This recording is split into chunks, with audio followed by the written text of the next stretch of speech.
Start recording. Okay, so we are recording this. Okay, welcome everyone. Thank you for attending. We have 29 people here right now. Hopefully you are more comfortable with Watermark by the end of this meeting today. But I'll call September 1st, 2022 meeting to session at 2:35 p.m. The first thing we will do is approve the minutes from May 5th, 2022. Can I have a motion to approve? Tracy, so moved. Second.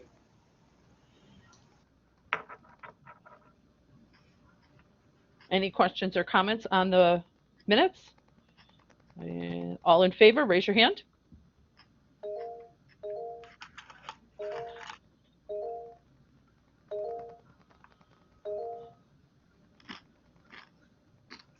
Okay, we're good. Lower your hands. Any opposed?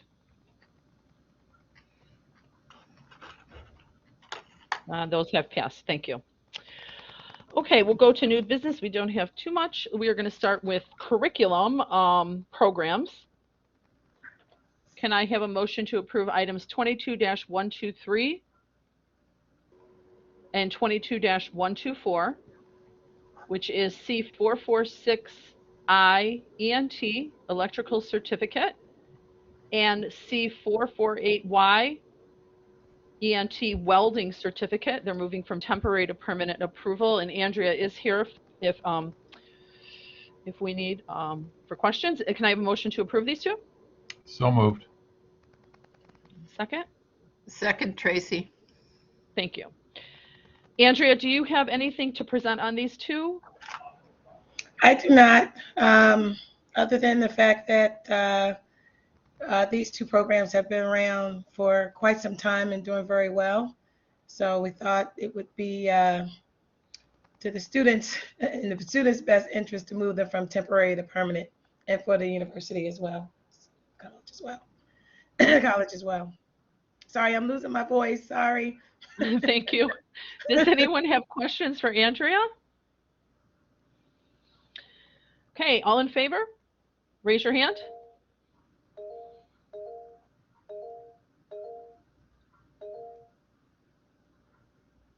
We're good. And lower your hands.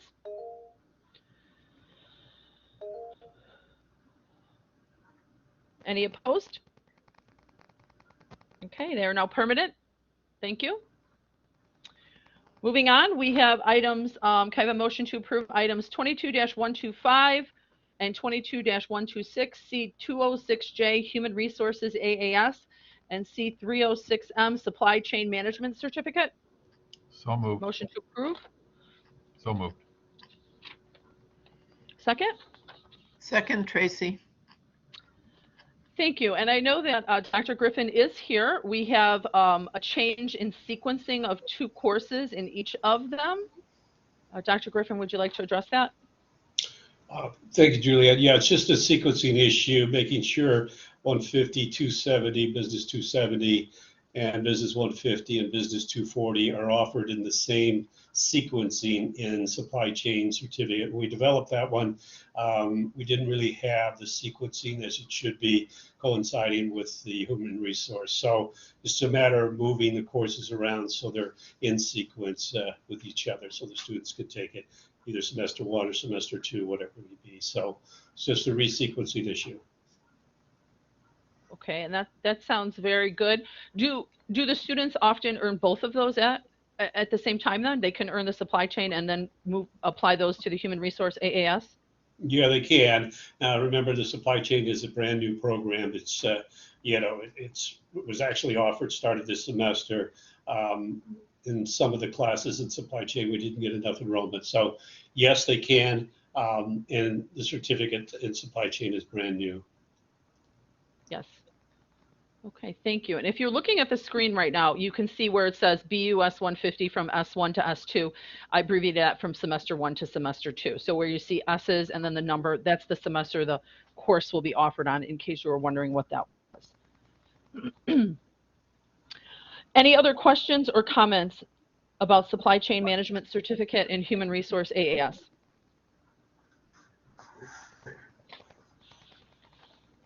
Okay, all in favor, please raise your hand.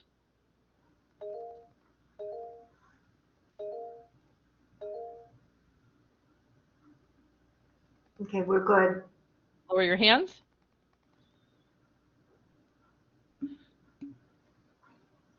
Any opposed? Those items have passed. Can I have a motion to approve items 22-127, 22-128? We have CIS 121, Intro to Programming Revision, and CIS 174, Windows Client Server System Administrator. So moved. A second? Second.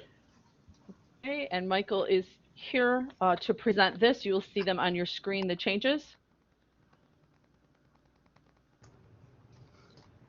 Yeah, so for CIS 121, that's basically correcting a mistake that I had made on a previous revision. This is an III articulated course, which we're encouraged not to have prereqs for that. And I discovered that none of our peer institutions have prereqs for that course. And I've waived the prereq for several of my own students, and it hasn't caused an issue. So we're just eliminating the prereq for that course. And for CIS 174, the problem there is that the old version of the course was centered around a Microsoft certification, which has been discontinued. And so we've updated the course to conform to what's roughly a new equivalent to that certification. Yes. And just so everyone is aware, what I had read is the old title, Windows Client Server System Administrator would be the old, and then the new title would be Administering Windows Server. Okay. Any other comments or question on these? And all in favor, please raise your hand.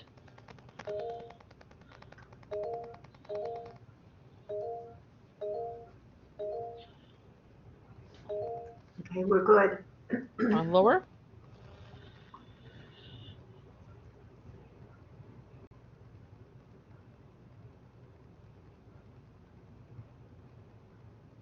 I'm going to lower these hands because I haven't even asked if it's opposed yet. So any opposed? Okay, and those items have passed. Thank you. Can I have a motion to approve item 22-129 through 22-131? We have revision of Lit 231, Intro to Shakespeare, revision of Rhetoric 101, and a revision of Rhetoric 102. Can I have a motion to approve? So moved. Second, Tracy.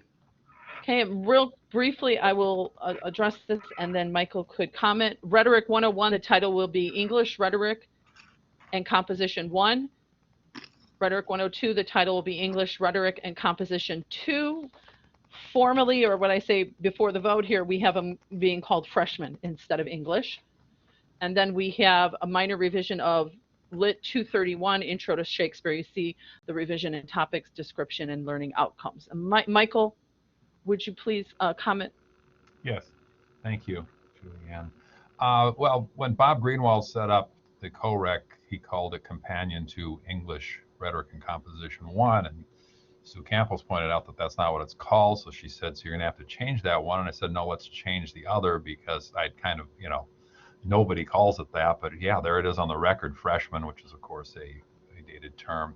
So, and no, I did look, nobody else uses that. So this will be much more consistent. What was, to me anyway, because I'm so interested in the editing process, and interesting about this is that was all I changed except the book. And yet Beth and Maureen found lots of stuff. And of course, all that had gone through last time. So it just shows you, no matter how many times you edit these things, you're going to find more mistakes. I also look forward to the IAI just very recently, finally, Susie and I got the acceptance of the 102 syllabus, which will not be different except the title. I can't wait to see what new things they find that are terrible about it and have to be changed. And then the Lit 231 was just needed to be updated. I actually discovered that when I used it as my sample when I went through the training for online, as if I were, I wasn't really doing it, but as if I were making an online course for it. And I thought, this is really, needs to be done, and I've already done the work, so I decided just to go ahead. But that one is just strictly update, modernization, whatever you want to call it, of a course that hadn't been done in too long. Okay, thank you. Any comments or questions? Lit 231 or Rhetoric 101, 102? All in favor, please raise your hand.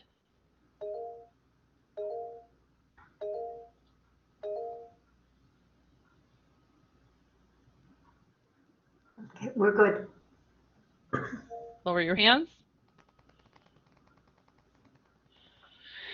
Any opposed? Okay, thank you. That has passed. And so we are done with the new business and all items for new business today. We're moving on to other items. I'm going to actually start with other items B, which is the dates and deadlines. And I just want to read these out loud because I think we're all, I do get a lot of questions of when this is.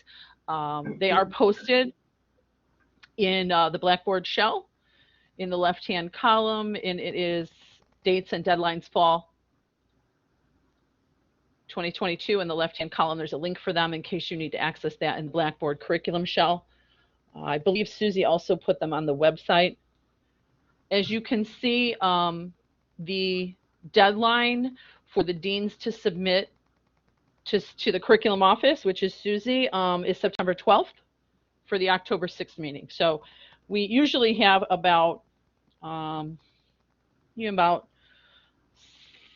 to 10 days after the curriculum committee meeting for the next submissions to be due. So our goal is for the December 1st meeting to only take submissions that are done in Watermark for both programs and courses. And so you see the deadline for the December meeting is November 7th.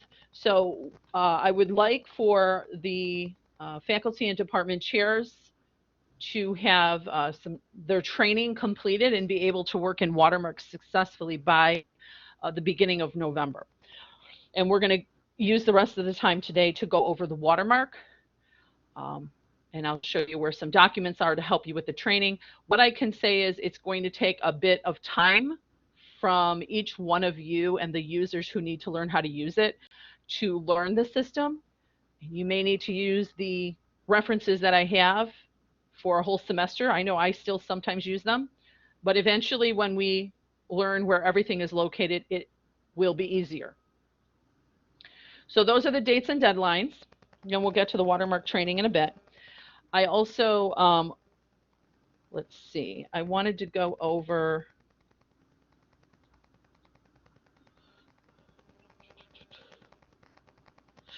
I'm not sure if I have this on the agenda, but the outstanding courses have not changed. What you're seeing on your screen right now for outstanding courses are courses that have not been revised for many years. I don't know about the CIS right now and if any of those are being offered, but what I can say, I believe with confidence, is outside of the CIS courses, none of these are being currently offered.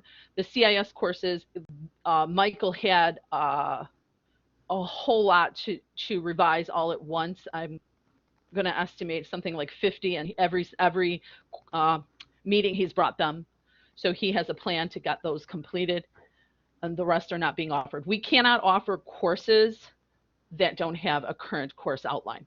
That the course outline, well, I got to start calling it master syllabus, but that is what we send, the Triton College sends to the state for approvals. And so it has to be current and approved to be able to offer the course.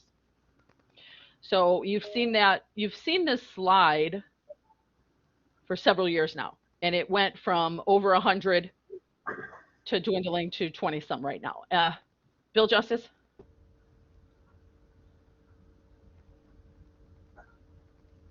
Did you raise your hand? I'm not sure if he raised his hand. If so, you could please raise your hand again. Okay, I'm moving on to other item number, letter A, review the instructional strategies. Okay, Bill, thanks. Instructional strategies. So in the May meeting, we did vote to change these. This was on what we used to call the course outline. We updated them. There was a study committee that researched this. Curriculum committee gave feedback quite a bit on these instructional strategies. And so you do see them on your screen right now. These will all need to be updated in the master syllabus, which is in Watermark right now. And there's a memo in your packet not only listing the title of the instructional strategies, but I do believe the description of each as well. So again, just kind of read through that so you know what you are checking off in the master syllabus. But if we were to look at our master syllabus right now, none of the courses have this completed because it's new. We just did it in May. So when we had helpers that that helped copy and paste the course outlines into the master syllabus, they did not do the instructional strategies because it would have been outdated by the time they did that. So I want you to be aware of that on your master syllabus. There is no instructional strategies completed. That'll be one of our tasks to get completed within Watermark soon. Susie. Julianne, I may have entered some before I found out those were not the correct ones. So if anyone sees any, just disregard them or put the new ones in. Thank you. Okay. And forgive me, I did want to acknowledge who copied and pasted the course outlines into Watermark. Sue, are you here? Can you hear me, Sue?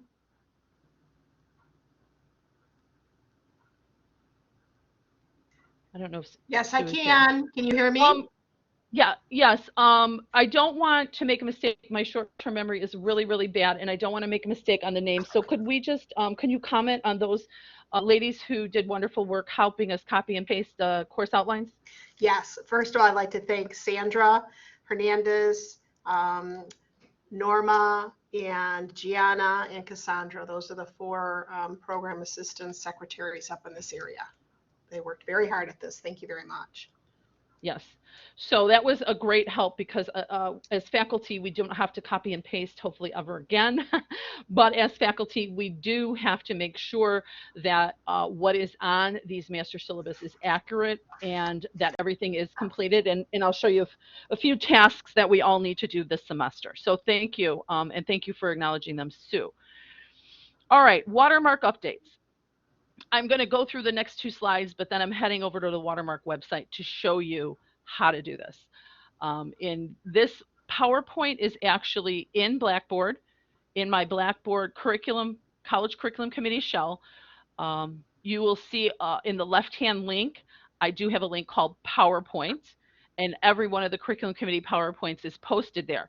So if you need to find information that I'm talking about today, it will be there. The session is going to be recorded, and the info sheets that I'm going to show you are also posted there. I have a link in Blackboard for Watermark training that you can access all the information as well. Now, this link will bring us directly to the Watermark homepage.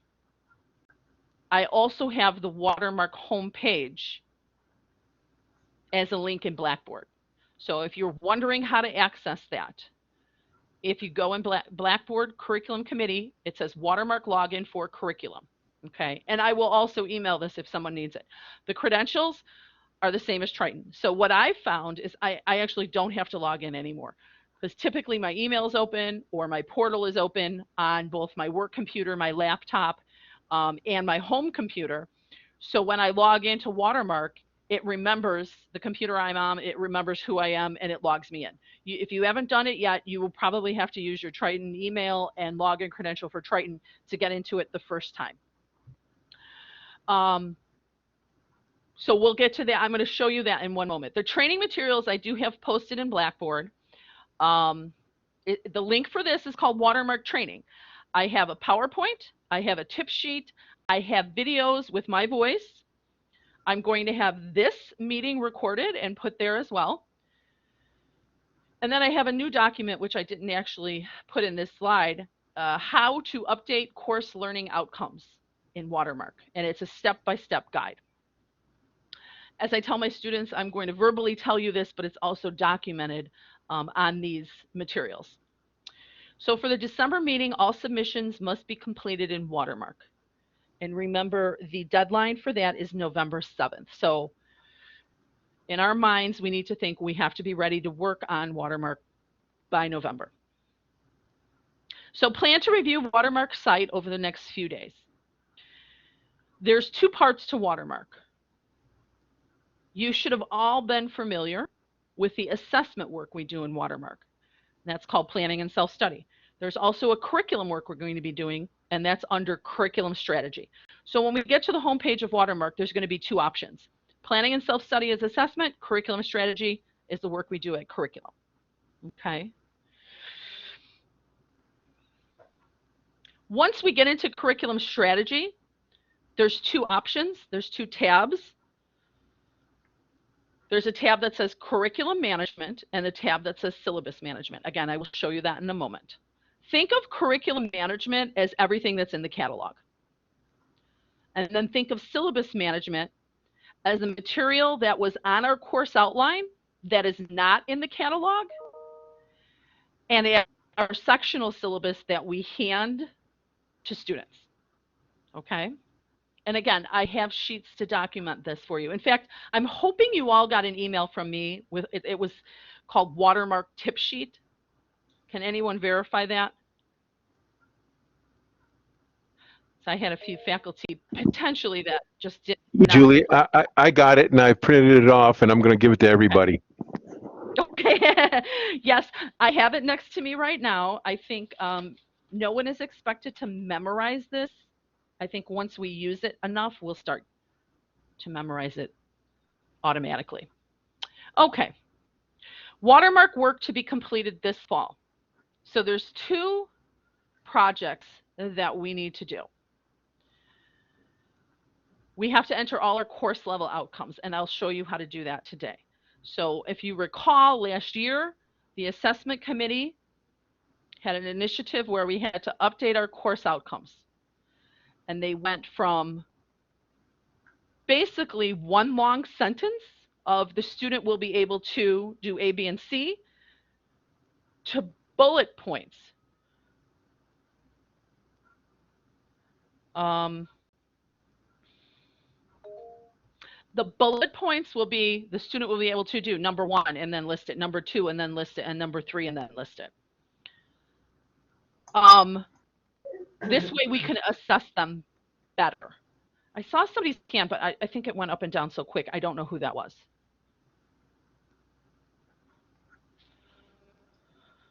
Did somebody have their hand up?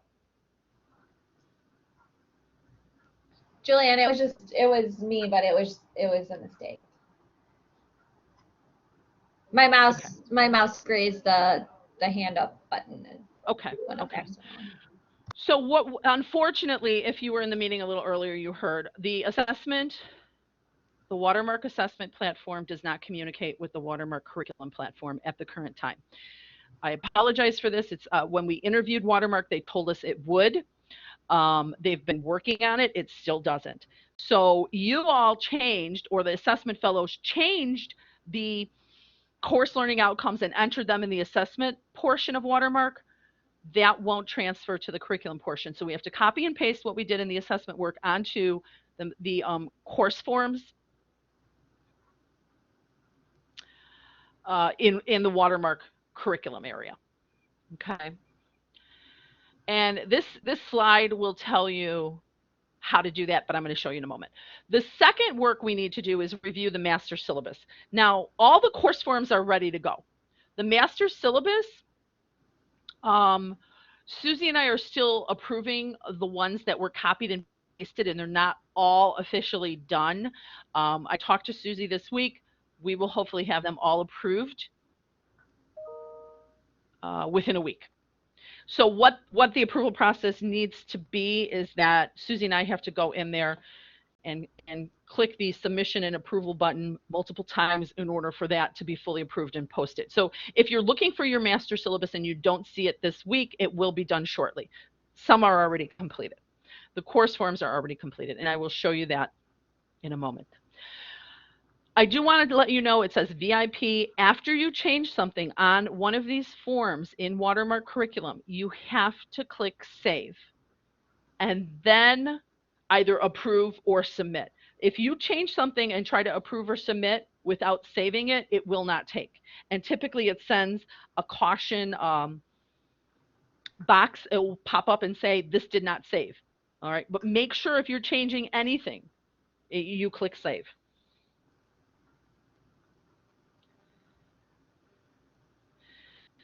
All right, now I'm going to share my screen. I think I don't have any other PowerPoint. Yeah, I'm going to share my screen. So let me stop this. Now, when I'm sharing my screen,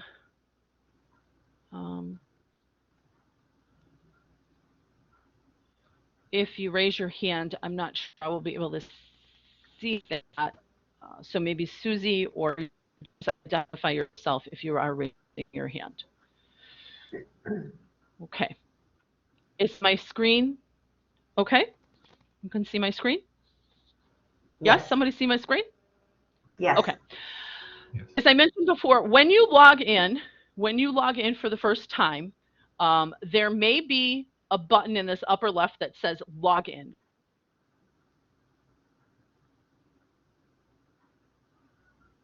You might actually see the screen with a little tab up here that says login. Go ahead and do that. Once you are logged in, now, and mine does it automatically. That's why you don't see that little link right now. Once you are logged in, you will have two options. So remember, curriculum strategy is our curriculum work. Planning and self-study is assessment. Okay. Now, when we're doing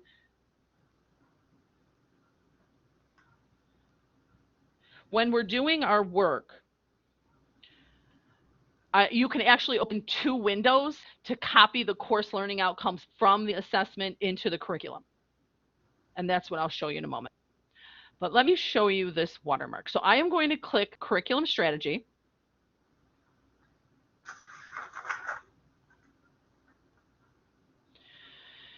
And if I could check if I'm logged in with this little box up here in the top right that has 9 little dots, you'll see my name, so I know I'm logged in. And if I ever want to switch back from curriculum to the assessment, I can do that. Assessment page, or I could click curriculum strategy. It brings me to that page. This is what the planning and self-study page will look like on the landing page once you click that. So here is the planning and self-study, and here's the curriculum. Okay. Here's what I say. Don't log out, because it'll save you time next time. It'll just log you right in automatically. Once you're on this curriculum strategy page, you should see two links. You do not have access to the catalog. I believe as administrators, Susie and I do. Sue Campos may see this as well. But most of you should only see curriculum management and syllabus management. I think even if you saw this and clicked in, it probably wouldn't work. So under curriculum management, what we'll find, and I'll kind of refer back to the old forms, what we'll find under this curriculum management tab is our curriculum proposal forms and some of the course outline that is in the catalog. So think, what's in the catalog that's on our course outline right now? The title, the course description, the credit hours, the, what else? What else is on there, Susie? If there's prerequisite, I believe. Prerequisites, the credit lecture lab, anything you see in the back. Yeah, I'm using my cheat sheet myself. That's in there. In the catalog. Yes. Right. Now, the other additional thing is that here you will find the course learning outcomes, because Susie's adding that on the back end of the catalog, not for viewing by students, but we're going to store them in the catalog. So in addition to saying under curriculum management is everything in the curriculum proposal form and everything that's on the course outline that's posted in the catalog, in addition to the course learning outcomes.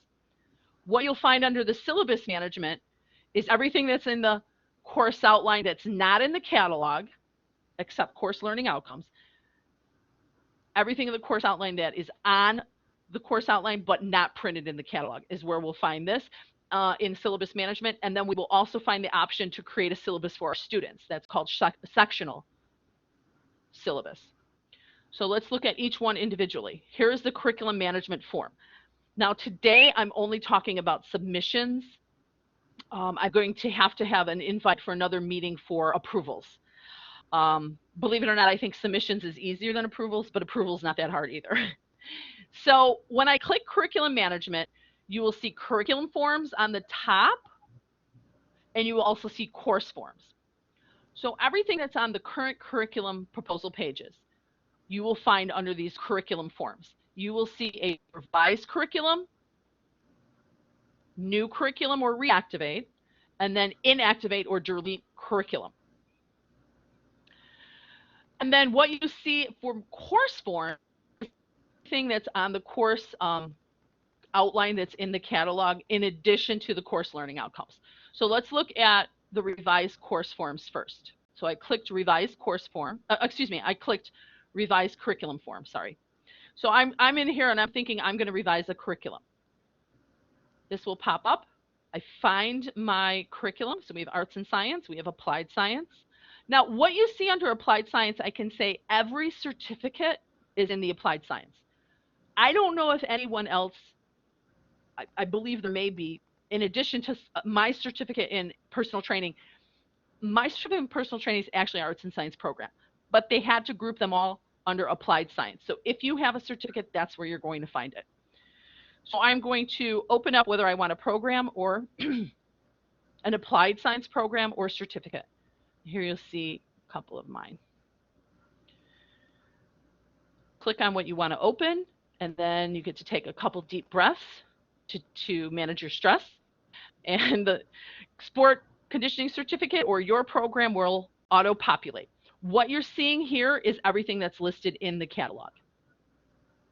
It auto-populates. Anything with a red asterisk that says required, you need to fill in before you save and submit. It will not save unless you do that. So I could pick what department I'm from. Everything self-populated from the catalog. Areas of study I could click on. If it does not have that asterisk, you don't have to fill it in. Okay, and so everything from this point, I believe, is pretty self-explanatory. You'll see the curriculum code.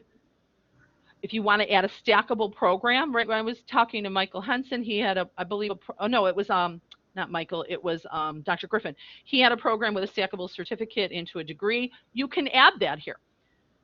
So I am in my sport management. It's stackable to the personal training certificate. If I wanted to add a degree, I can do that.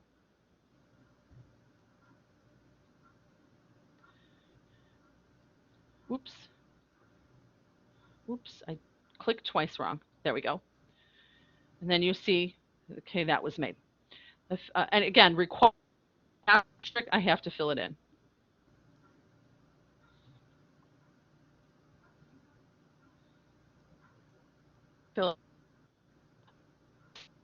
I think this actually took me longer than anything else was to count the program hours that I had. Susie, I think what Susie has told me is she thinks once we do this the first time, it should auto-populate again from the catalog. We would have to fill in all these hours. Don't forget a rationale. The rationale, what we're looking for as curriculum committee members from a submitter is, what did they do? What was the revision? Why was the revision done?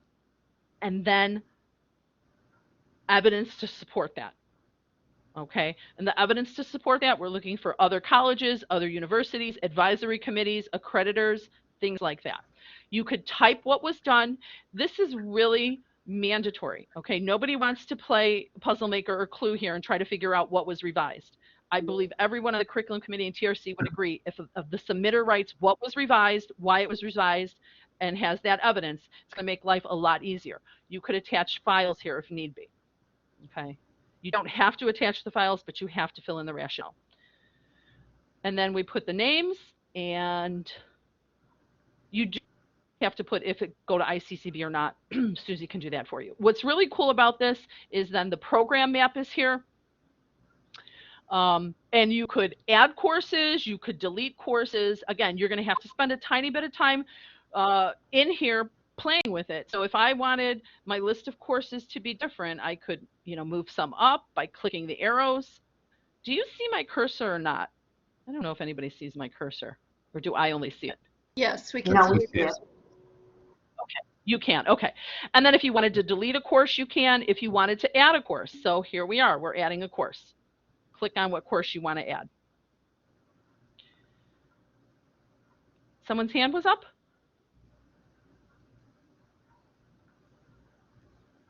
All right.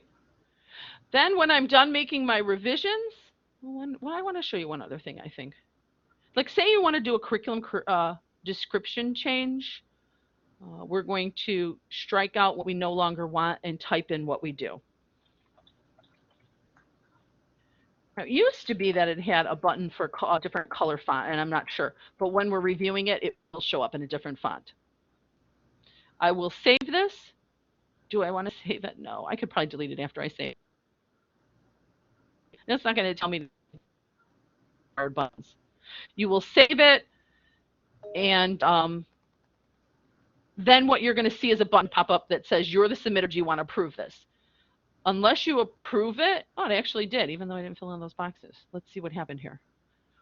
Okay, save, and then approve. So it says right here in the workflow state that I am the submitter, and this is where we're at. So you could keep track of this if you're approving things, or you want to know where we're at. The submitter still has this. Once I click approve, then I should go to my department chair. Now see, it's telling me I can't do it because I didn't fill in those boxes. And then, so I would click approve, and would go to my department chair. Department chair would review it, goes on to the dean, and it's still the same steps always as it has been in the past. Did anyone have a question at this point?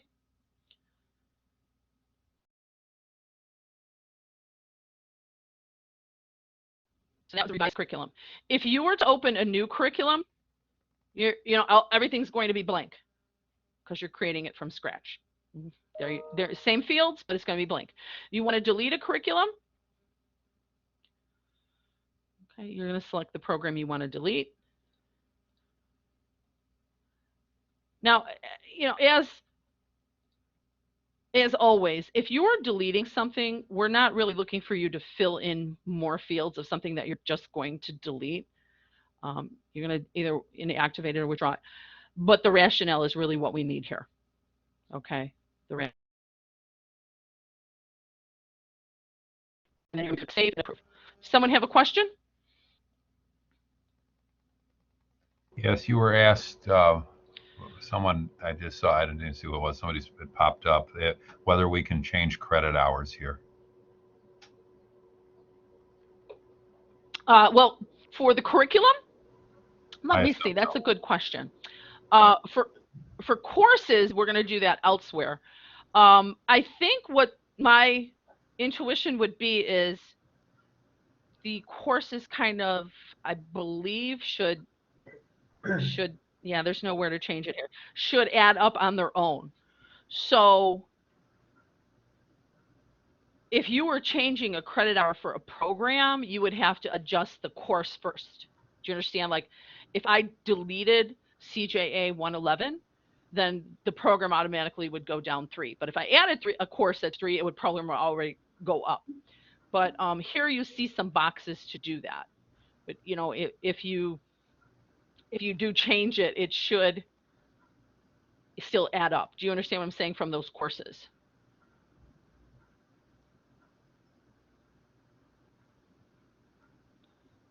So I guess it has to reflect what was done in the course. We still have to add these all up, and it has to match that. So I don't think this one, well, it is editable, but it still has to add up properly. We asked Watermark if they can sum things for us. In these fields, we cannot, but I do believe on the back end it would.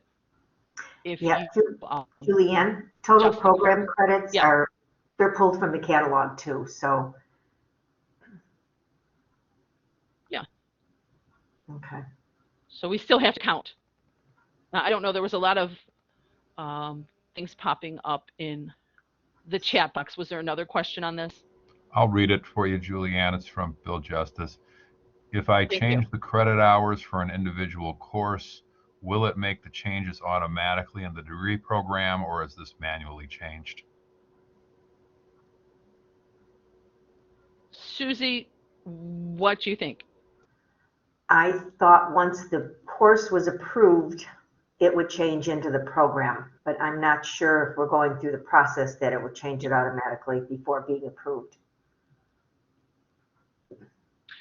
So we'll see what the answer to that question is. Actually, let me take a peek at something. No, that's not going to work because I changed mine, but then I changed my credits for 104, but then it I took out an elective, so it would still be the same. We'll have to see how that one plays out. If you're changing it right now in November, I would change it in both places, and we'll see what gets sent to Susie. But she will be able to tally those numbers in the catalog. Julianne, Terry. So I would do it for both places now so we actually, answer that question. Go ahead. Terry Judge has her hand up. Okay. I'm Thank you, sorry, Terry. mistake. Okay. Okay. Thank you. So we see where the curriculum forms are: revised curriculum, reactivate, and inactivate. Now, every field that's on these forms is currently on the curriculum proposal form that we currently use. So nothing was new, nothing was deleted. It's all there for you. I could show you real quick. As you can see, I submitted a bunch to test. If you, let's say those of you in curriculum and TRC, deans as well, if you're reviewing a curriculum, this is one that, in order to review it, you will see them on your curriculum dashboard.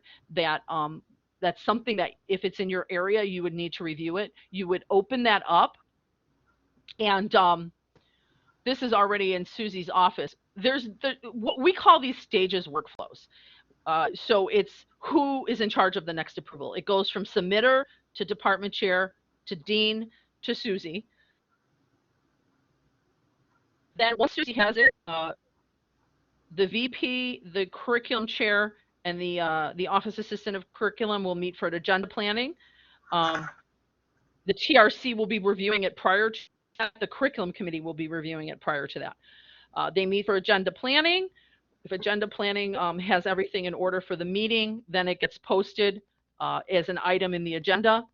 After we vote on it, then the next approval process is Senate, then board, then ICCB. So the approval process hasn't changed.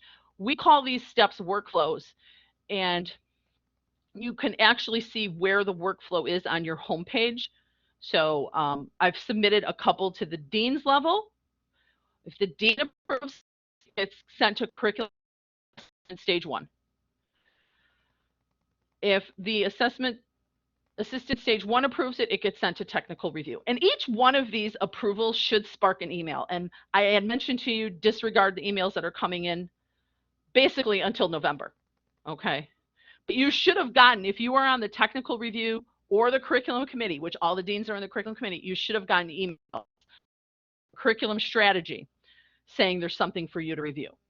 The emails will only go to the people that are next, in that group of workflow approval. So if I as a department chair submit something, it only goes to my dean. It shouldn't be going to 3 different deans. So when I'm reviewing it, I will see, well, here are all the items on my curriculum dashboard that, you're going to review the items that you need to. The deans did request to see all of the items, even if they're not in their area. Number one, if you're on the curriculum committee, you need to see them all, but also you may want to see what's going on in other divisions. So you're going to click on what you want to review, and then how to do this, the review. I would say 2 things. Scroll down and read their rationale. Updated stackable certificate. The certificate is stackable into personal training certificate. So I read what was done. I click compare versions. And what's in red was what was entered by the faculty member. So whatever a faculty member changes or touches will show up in red. If it's in this black font, that was already or previously there and not revised. I could scroll down and you can see that what was changed according to the rationale was actually changed. The personal training certificate is now stackable. This is stackable into that. The effective term, credit hours, rationale, names. I typed Jeanette Bartley's name about 100 times yesterday in my computer because I was updating my course learning outcomes. And then none of this changed because it's in black font. So, and then if I'm a reviewer,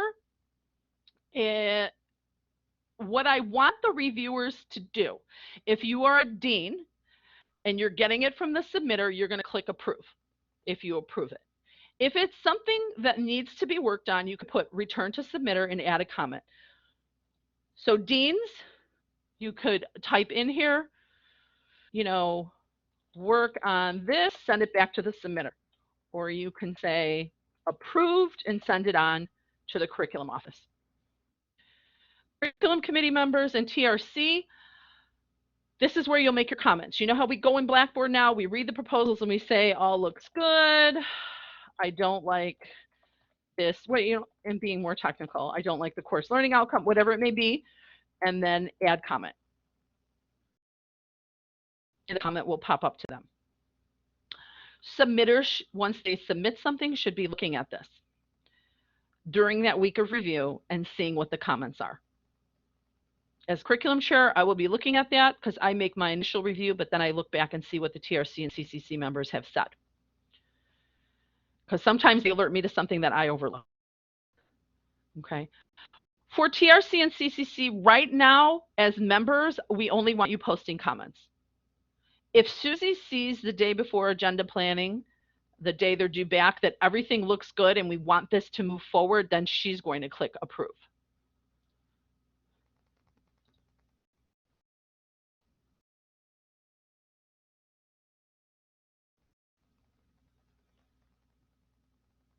Because what ends up happening is the way Watermark works, I can't have every curriculum committee member approving. It's only one, and it would move it forward. So we don't want the first person that reviews it to move it forward. We want to just see all the comments, and then Susie will move it forward. Okay? That's really how review goes. So it's not that bad. Remember, compare versions. Okay? This is the ones we're reviewing. It'll be under curriculum dashboard. Items that I submit, if I'm a submitter, will be under my items.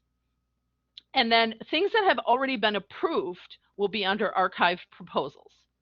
I just happened to approve this one yesterday, all the way through to the end. I want to see what it looks like. And let's see. This is my curriculum page. I think it's going to load what it's going to load what it's going to look like on the website with the revisions. Now this does not, even though it's fully approved and I could preview what was done on this particular course, it actually doesn't go live until Susie hits an update catalog. I almost say button, but until Susie updates the catalog, which we talked will probably be done like twice per year. So remember, all the curriculum changes we're making now in fall, we don't really see them that then Susie hits like sometime in January this update catalog button, and then it will update. Am I correct, Susie? Yes. Mm-hmm. Just like the regular catalog. So, right, and none of this has changed. It's just a matter of us realizing that, right, after curriculum, it still has to go to ICCB. And once we get back from ICCB, then Susie has to click the button to update the catalog. So here, what did I go over so far? I went over just I think the curriculum forms and the approval process. Let's look at the course forms now for a moment.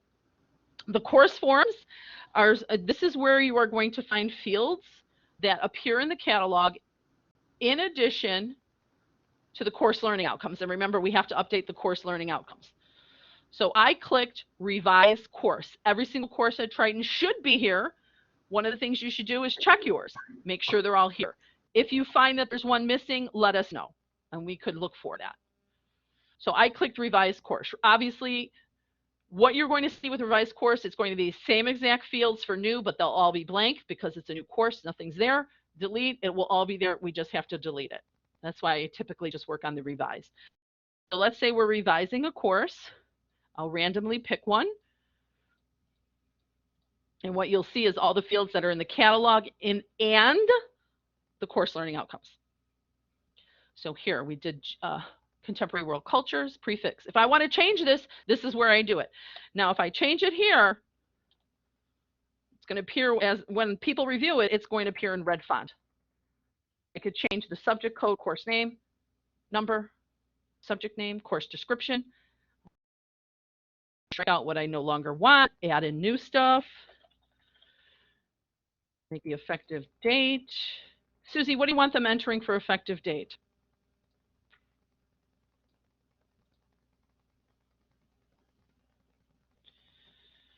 Are you there, Susie? I was muted. Did I lose everybody? Oh my gosh, I thought I lost everybody. Okay. No, just enter in the semester and year. I'll enter in the date. Because the date has to be one day before the course is to begin. Okay. The semester Okay. starts. Yeah, if that's entered wrong by someone, we could adjust that too. I don't know if that was a required field or not. Does anybody remember? I don't think so. Okay. And then here you can change the item here. You know what I found as I was updating my course forms? The credit hours are in here. It's 3 credits, 3 lecture credits, but like these were 0. So when you are reviewing your course forms this semester, you know, this will be something you have to enter. You're just entering zeros because they're not. If they had lab hours, they would auto-populate. But for some reason, it didn't. You know, in the prerequisites, this obviously has none. If it had a prerequisite, it would auto-populate. Okay, core requisite variable repeatable. Course learning outcomes. This is where we're going to change this. Then we have gen ed outcomes. Some of these were already done, some were not. But Susie's entering them in the catalog. So if they're not done, you actually don't have to check these in your review this fall because Susie's going to enter them in the catalog. And whatever Susie changes in the catalog will auto-populate course forms. That's not the case with the syllabus. Remember, we're here under curriculum management. This curriculum management forms, they're actually linked to the catalog. The syllabus management forms are not. So Susie could actually enter some data like general learning outcomes on the course form from the catalog end, and it'll auto-populate. What we change on this form will also kind of auto-populate the catalog once she hits the live button. So the course forms and the curriculum forms do communicate with the catalog. The master syllabus and sectional syllabus do not. So it's pretty self-explanatory. With this, put your chair. Remember, anything required with red font, you have to enter. Let me show you how to do the course learning outcomes. Again, if I'm revising a course learning outcome, this is the one assessment told us we have to have these updated by October, what's my date? What's my date? I thought it was the 21st, Julianne. It's on my PowerPoint. So these have to be updated by, again, it's in the PowerPoint, and it's also in the assessment email Christy sent to us. So how I did it yesterday, I did all of mine. Thank you.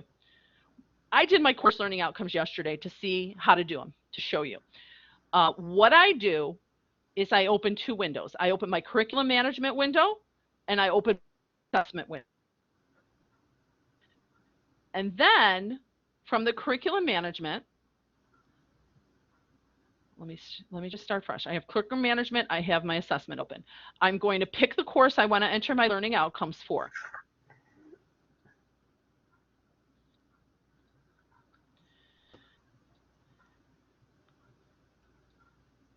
I'm going to scroll to the area where it's course learning outcomes. I'm going to open my assessment window.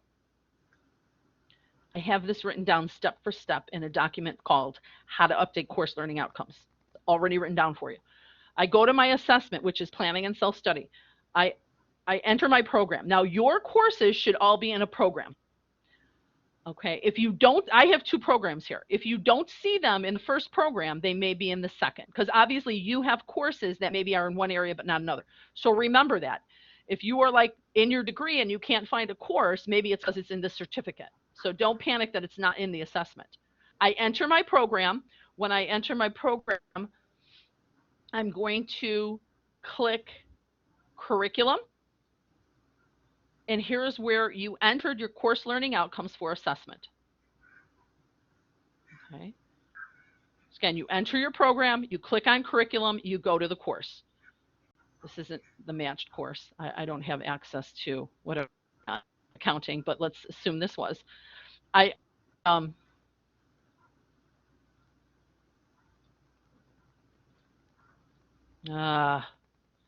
me a second.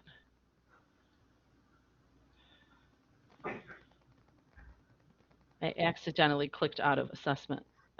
This assessment page.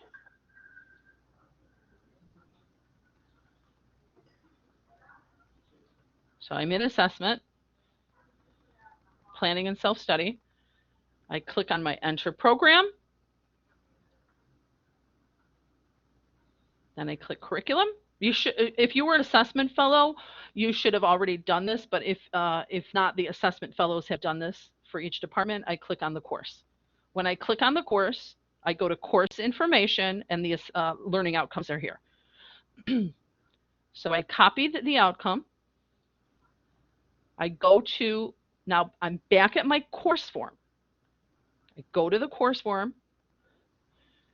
This is how I did it. I put that, I deleted this, 1, paste it.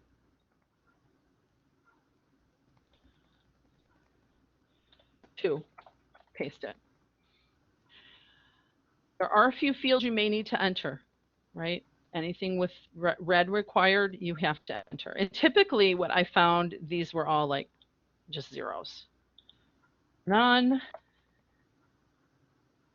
When I go to my rationale, if all you've done is change the learning outcome,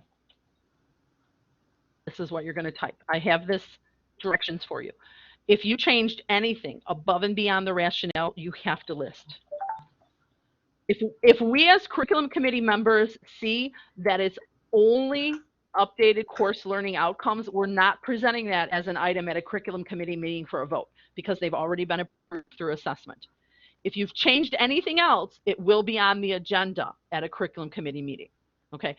Granted, if you just see a spelling error, okay, I'm not going to present that at curriculum. But if you've changed the course learning outcome, if you've changed credit hours, if you change the course description, then we're going to need to see that.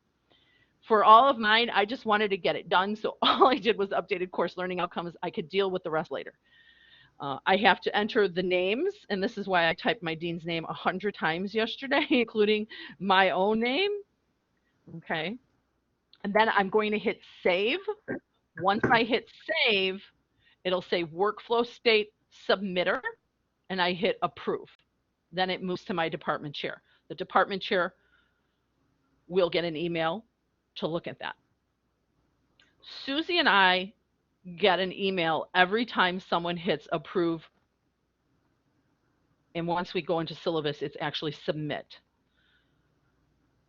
We're not going to ask the department chairs or deans to look at the updated course learning outcomes. If there's something else changed, we will, but if it's only updated course learning outcomes, I can go in, or Susie could go in and just approve this to the last level. So this is how you make the course learning outcome change, right? If you have them on a Word document, you'd rather copy and paste, similar to what was entered in the assessment platform. So I did all of mine yesterday. It took me all day, but I got it done. I have like 80 courses. So some of you have more, some of you have less. You can judge how much time that's going to take you. So that's the course form. Remember, where I'm at is curriculum management, revised course form for the course learning outcomes. I'm going to take a pause and see if anyone has questions.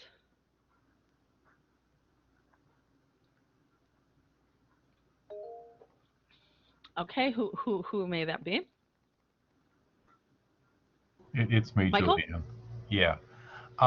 Everything you, although I know when I go to do any of this, I'm going to have to go back because I'm not going to remember it. But everything made sense and all that. So, you did a great job. The one thing I am actually the least confident in is knowing what I have to do and when I have to do it. So, okay. Any help with that, even just a checklist, especially for this fall, at least for maybe everyone else has just got it, but at least for me would really help, because that's my biggest fear right now is that I'll find out on a Friday I was supposed to have something done on Thursday that's going to take me 3 days. Yeah. From my understanding, and let's review this now while we're all together, right? I'm not sure if Christy's here from assessment, but the rest of us from curriculum are here. So let's kind of go through this right now. I have on my slide from today work to be completed this fall 2022.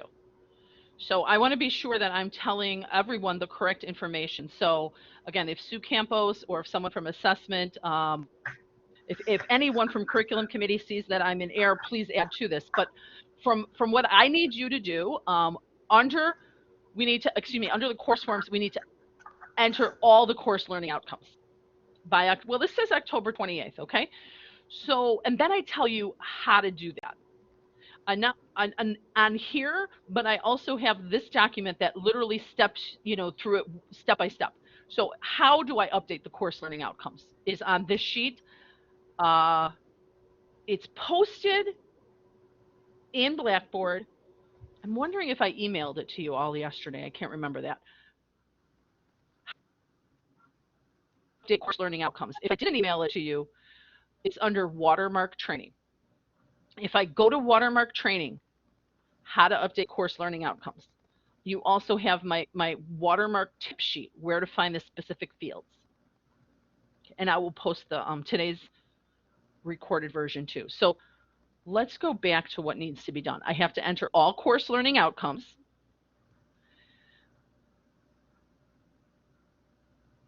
If all you did was update course learning outcomes, I abbreviated that. I said updated CLO. That's what I put in the rationale. Updated CLOs. Okay. The other thing that we need to do is review the master syllabus, and I haven't gotten to that yet. I will do so right now.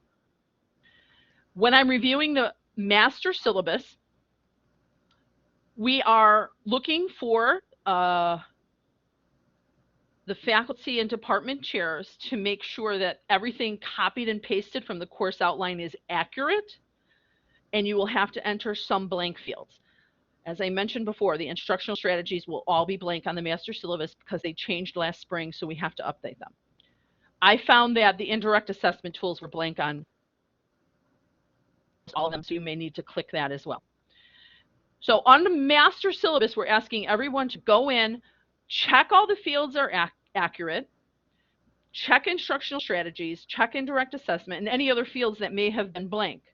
If the girls that were copying it couldn't find the information, then it wasn't copied and pasted. Now, so let me just stop here. This is what I deem needs to be done this fall, is enter the course level outcomes on the course forms, review the master syllabus. Anyone hear or see of anything differently besides these two things?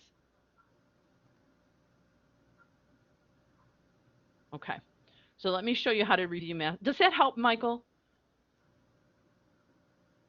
I have to think myself. What yes, do I need to do today? Sorry, my mouse was way off somewhere when I went, so it took a bit.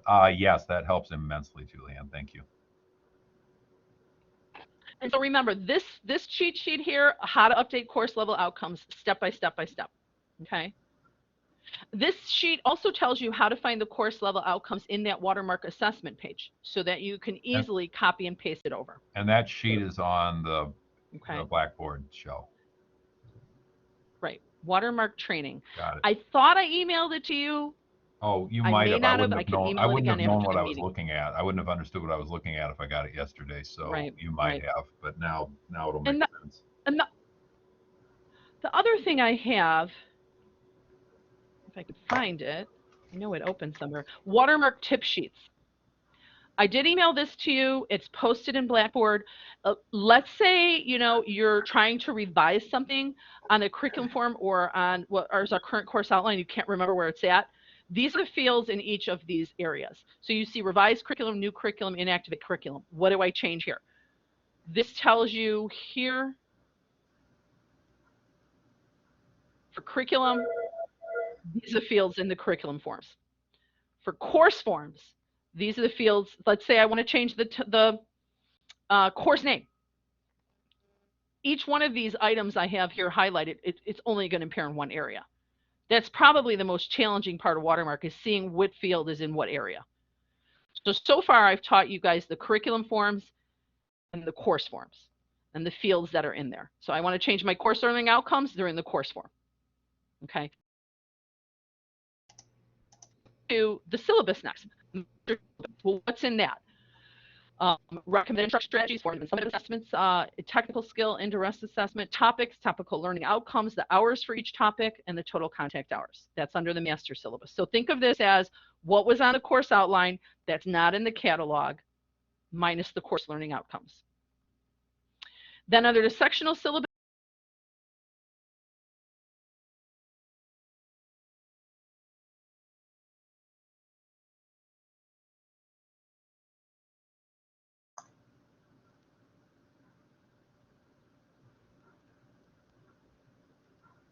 Julianne, your sound is off.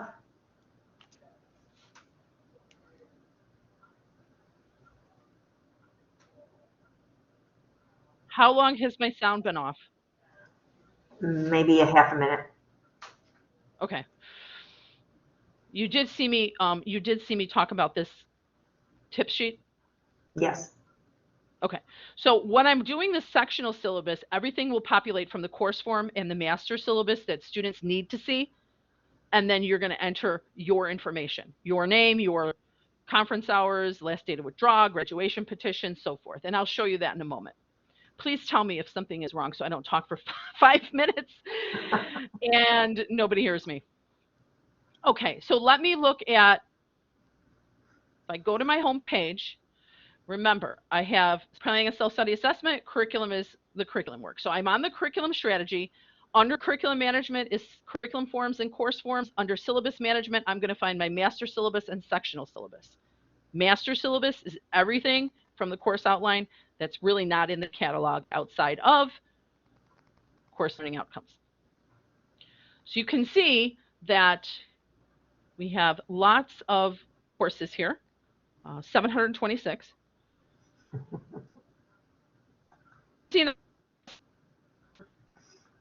Ones, we do believe that some were deleted.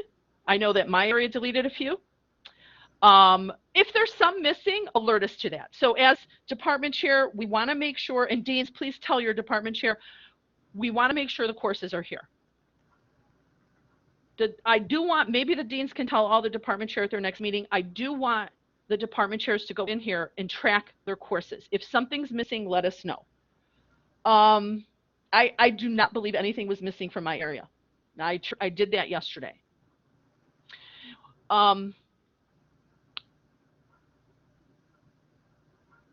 When Susie and I, now remember, when we approve these fully, they will be accessible.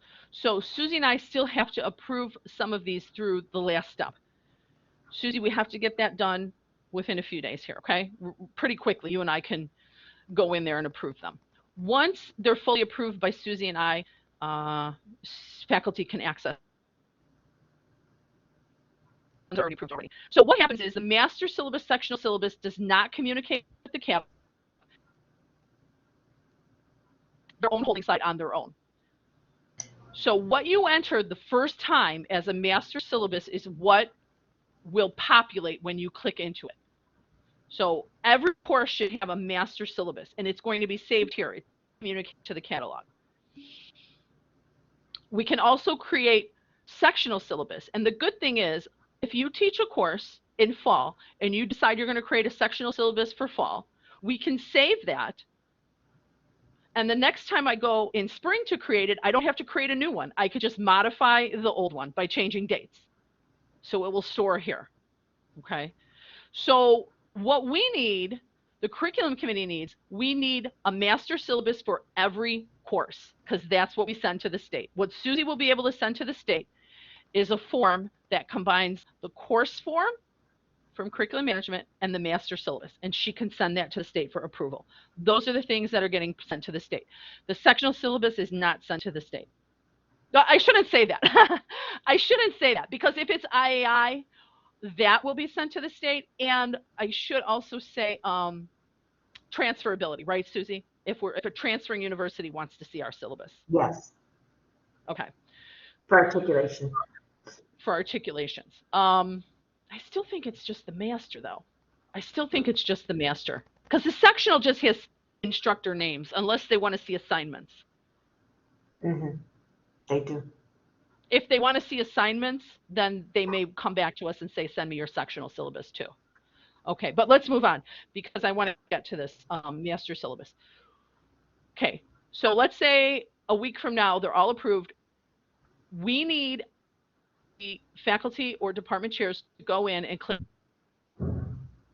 by master syllabus form. And again, should be pretty self-explanatory from this point on. Which one do I want to modify? These are the ones that are already fully approved. There's a lot more to go.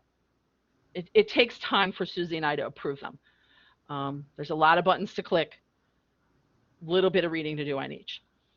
I'm a department chair of chemistry. I need to go in this fall, preferably as soon as possible, click Chemistry 141, take a couple deep breaths to minimize our stress, and it will auto-populate.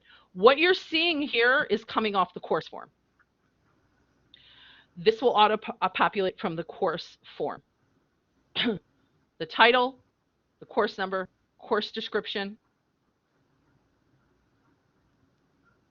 course learning outcomes, general education outcomes. I can't change it here. So don't get mad at me saying, well, how come I can't change my course learning outcomes? You just have to do it on a course form, not the master syllabus form. All right, and that's where that tip sheet is going to help you. What's on this master syllabus form? You'll see the fields. As a department chair of chemistry, I'm going to look and make sure it's accurate. All the recommended instructional strategies will be blank. I'm going to click the ones that are appropriate for my course. These will all be updated. The recommended formative and assessment will be here. If you click on the ones that actually have numbers in them, once you click on them, a window will pop up, a field will pop up with what percentage it is. I wish it would pop up, so we could see it ahead of time, but if you're unsure, you can open them all. Recommended summative assessment pops up. Maybe that's something we can work on in the future with Watermark to see if we can get that to pop up itself. But whatever was entered here, what would be a good one? Probably an exam, maybe. I don't know what they used in this course. It should pop up.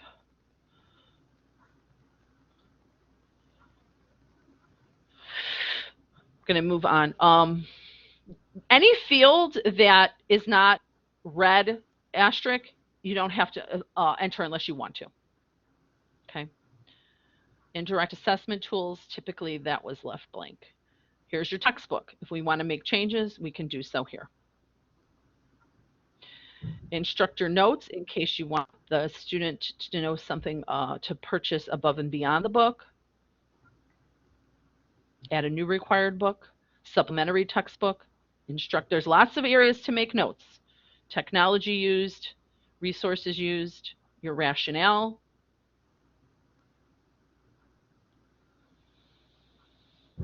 This is for curriculum use office only. Then you're going to see your topical outline. On the course outline that we currently use, this is exactly the same. You're going to see topic, its corresponding topical learning outcome, and then the number of hours for that particular topic. Whether it's lecture,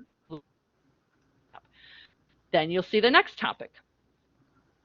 Its corresponding learning outcomes. We tried to get them to do it the way we have it now, which is one page in a table. They couldn't do it, so we had to have it listed. So every topic is here with its topical learning outcome. At the end, total lecture, total lab, total clinical for the entire course. We asked them if they can sum these boxes to the total. They told us they can't at this point in time. So we've got to do a little counting still. For department chairs and faculty this fall, review that this information is accurate on the master syllabus. Enter the recommended instructional strategies. Enter indirect assessment. And check the accuracy of everything. Everything looks great. Rationale.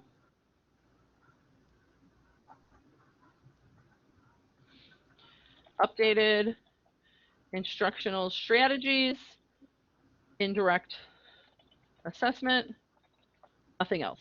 If I do change something else, then then add it here.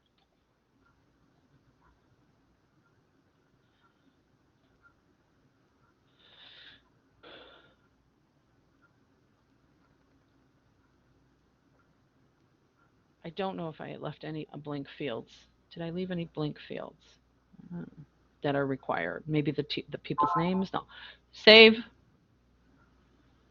So on the master syllabus, we're updating instructional strategies, indirect assessment, and making sure everything else is accurate. I am now the submitter. I click save. Remember that. I click saved. I am now the submitter. I want to send that to my department chair. Move to department chair.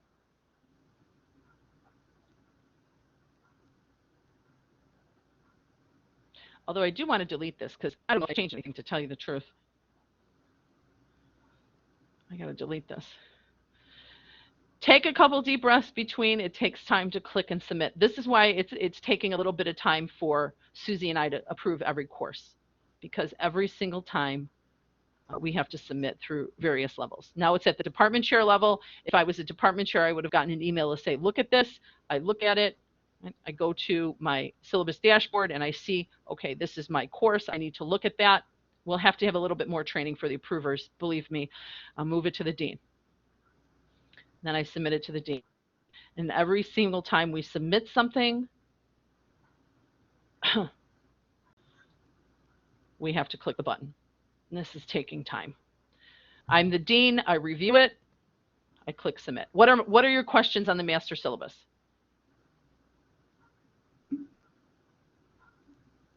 Go ahead. Anybody? Terry has something. Go ahead. Oh, I posted it in the chat, but so will you be giving us step-by-step instructions for this master syllabus review? I do. What I have here for you, and tell me if you need more, what I have under the master syllabus are the fields, the field names. Master syllabus, these are the field names. What I need for the chairs to do is go into the master syllabus, add the recommended instructional strategies and indirect assessment, and check the other fields. If you're asking me how to get to it, I do believe that's on my PowerPoint. Right here, review master syllabus. Enter Watermark curriculum strategy. Again, so if I'm on the home page, I could go to Watermark curriculum strategy or Watermark planning and self-study. So from that PowerPoint, it's telling me enter Watermark curriculum strategy. Okay. So boom, I'm in. This is Watermark curriculum strategy right here. This is the page I'm on. I could then go to syllabus management. Syllabus management. Then I go to revise master syllabus, the data to be entered, instructional strategies, indirect assessment, and review other fields to ensure accuracy. Okay. So I'm under syllabus management. I'm going to click modify master syllabus. And I'll show you when I'm going to check like mine. I find, let's do, well, so not even all mine are fully approved yet. You're going to see, again, it's going to take a little bit more days of work to get this done, but you will see eventually every one of the courses should be here. So you want to ensure that, number one, it's going to be there when we're fully done. And I'll send an email to everyone when we're fully completed. You're going to open it. I don't know, Terry, do you need more information? I'll try to figure it out from what you gave me, and if I need help, I'll call out. My other, You know, I think I should. I'm sorry. Go ahead. I was saying maybe on this sheet I should list how to get to these forms, but they're all under curriculum management. If you're lost, let me know. But maybe I could update this to say that the curriculum forms and the course forms are under curriculum management, whereas the master syllabus and sectional syllabus are under syllabus management. Okay, and maybe just a list of Okay. what we're supposed to look for in that approval process. As an approver? No, what we're supposed to look for as we're reviewing it, I guess. Okay. Okay. Let me kind of look at my tip sheet tomorrow and see if I could add a few more details to it. Okay, and then my other question is, if I submit, then do I have to approve it as the department chair as well, or will it go straight to the dean? You have to approve it as department chair as well. Okay, thank you. Yeah. Let me see. I'm going to see if I could just.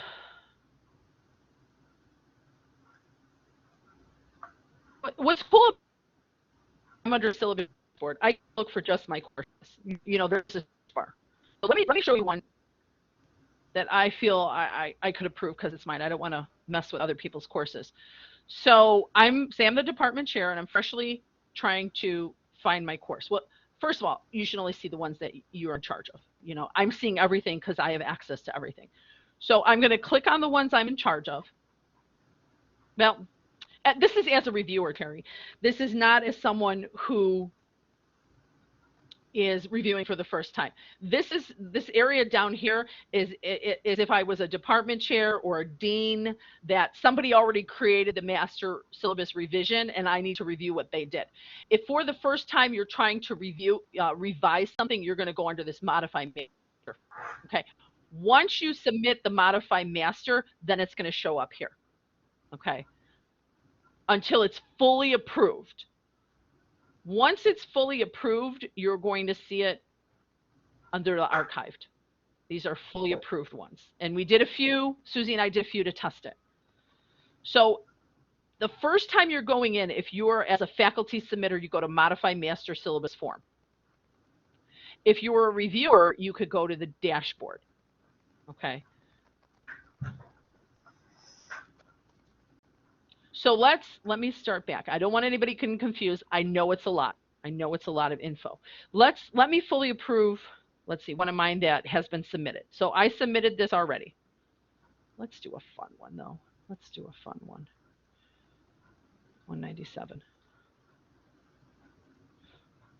So I'm going to modify this. I'm going to be a faculty coming in for the first time this fall saying I need to enter my instructional strategies and I need to enter my indirect assessment. I click on the instructional strategies. This all looks good. Recommend. I could check and make sure this is the right thing. I could check and make sure the stuff is here.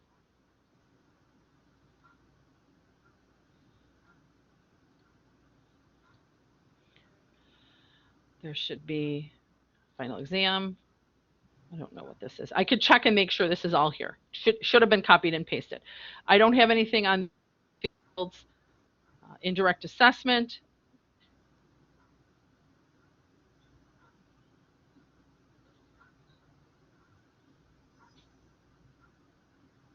I look at the topics. It should have been copied and pasted. I wouldn't spend a whole lot of time because, you know, they copied and pasted right off the course outline. I'm going to briefly look that over, make sure it's accurate.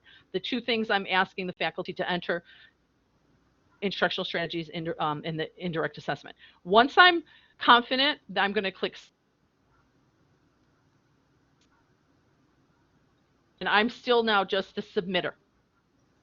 Once I click save,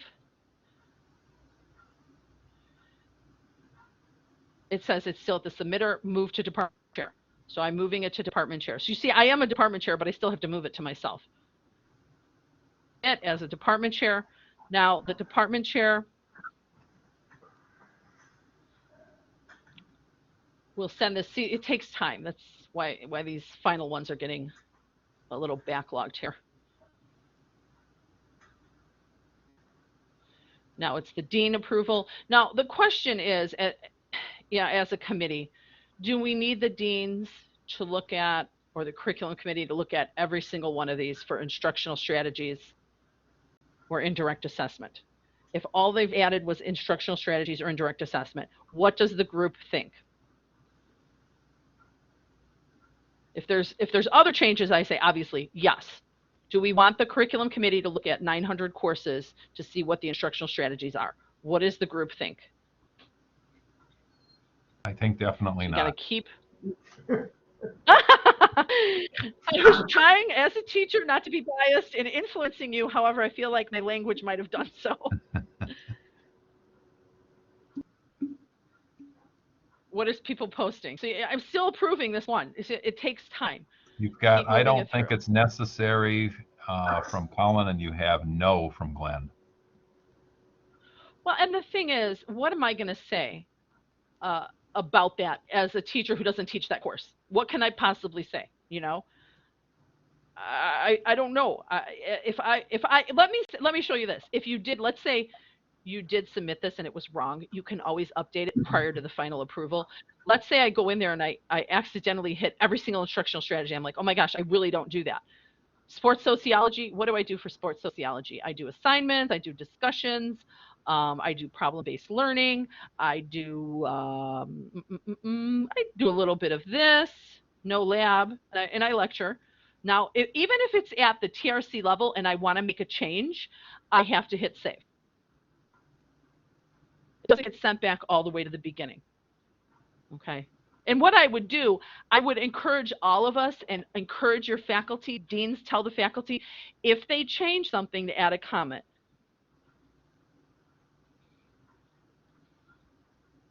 So so that we're not trying to play Clue.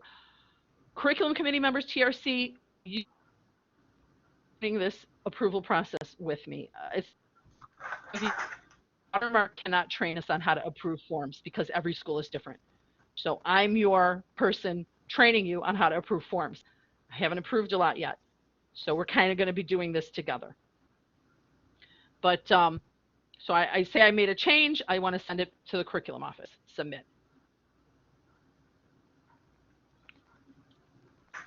And it's got to go through every single step. Susie and I were talking about this Monday. I think we probably have too many submit buttons. We're going to just use it as is this semester.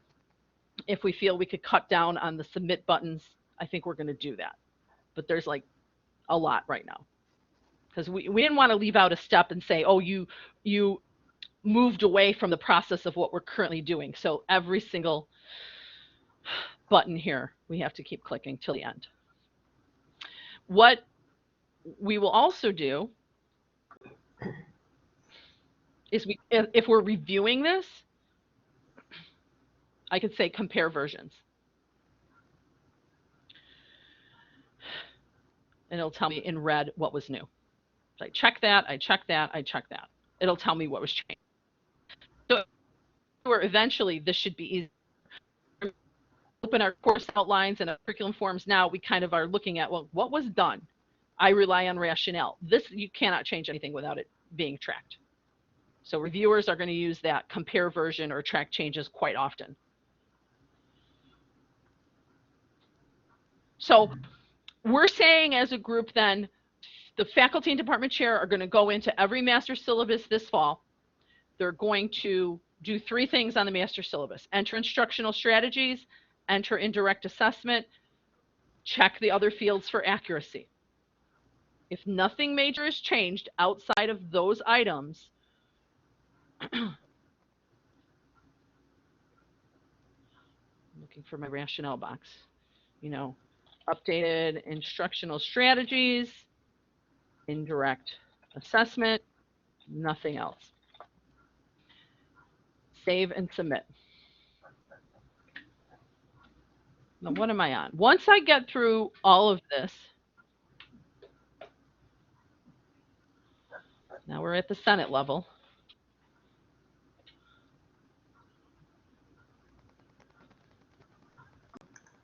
I'm hitting it too fast. I hit it too fast. It's not keeping up with me. One more.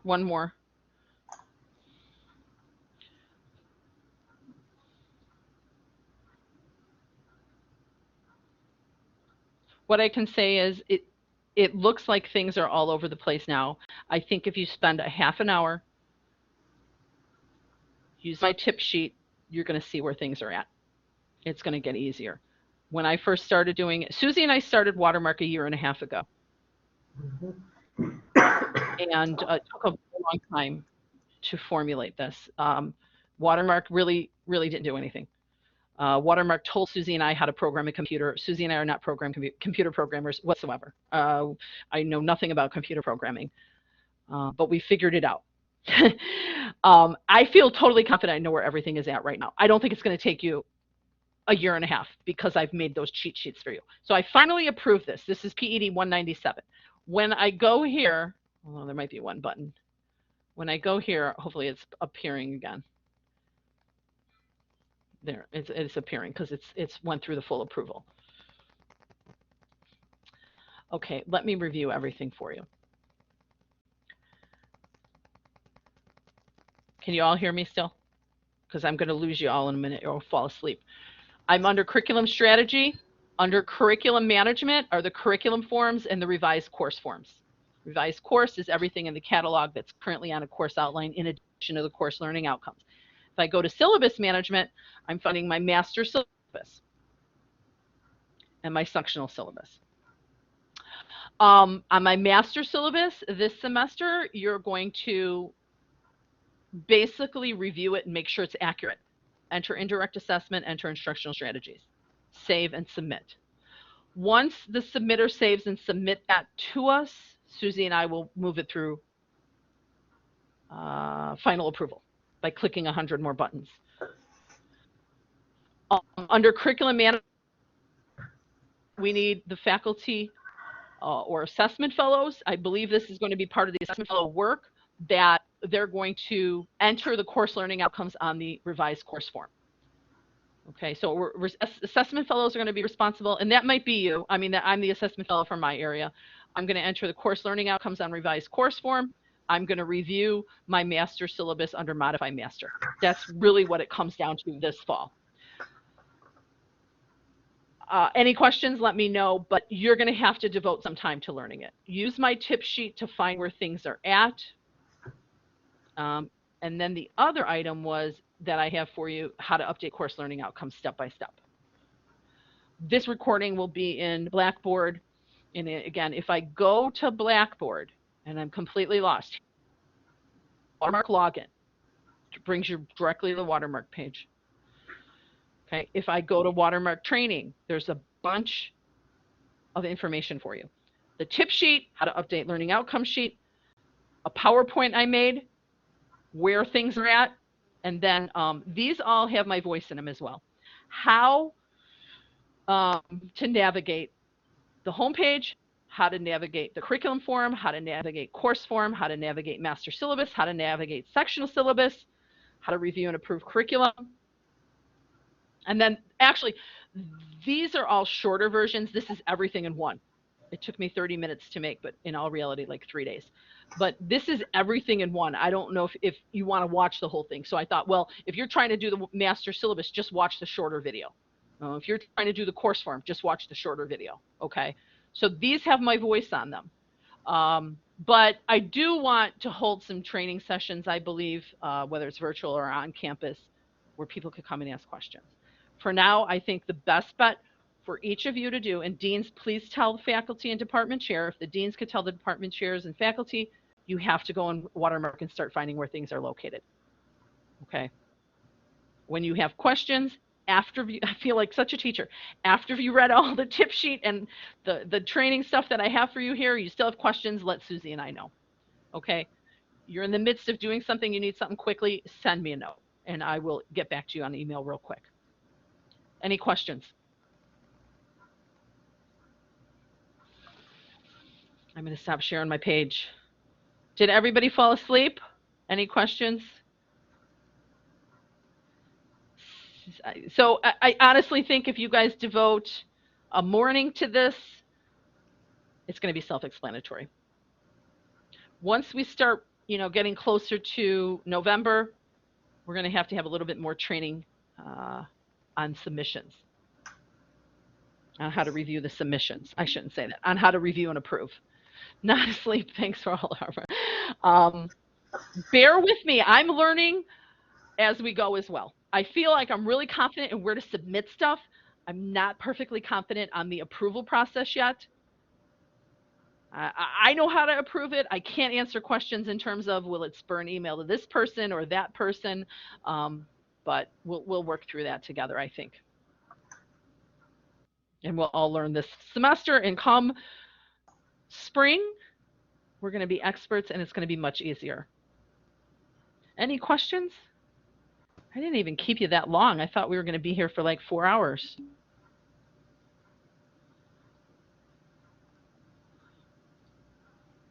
Was there any question? I don't know if there was something in the chat. Hold on, let me peek. Oh, thank you, Sue. Okay, I think we're going to end the meeting for today. I'll send you all the tip sheet and the how to update course learning outcome document right now, and play with it and ask Susie and I questions when you can, because I'm sure if you bring things up, maybe it's something I haven't thought of yet, and we'll try to fix that. So I will ask that the curriculum committee meeting adjourn. It is 4:11 p.m. for the September 1st, 2022 curriculum committee meeting. Can I have a motion to approve the adjournment? No, but you would have a motion to dismiss the meeting. Okay, can I have a motion to dismiss the meeting? So moved. Thank you. I'm so burnt out right now, Michael. Second? Second. All right, great. Everyone have a good day. Thanks, Julianne. Thank you. Stop the recording.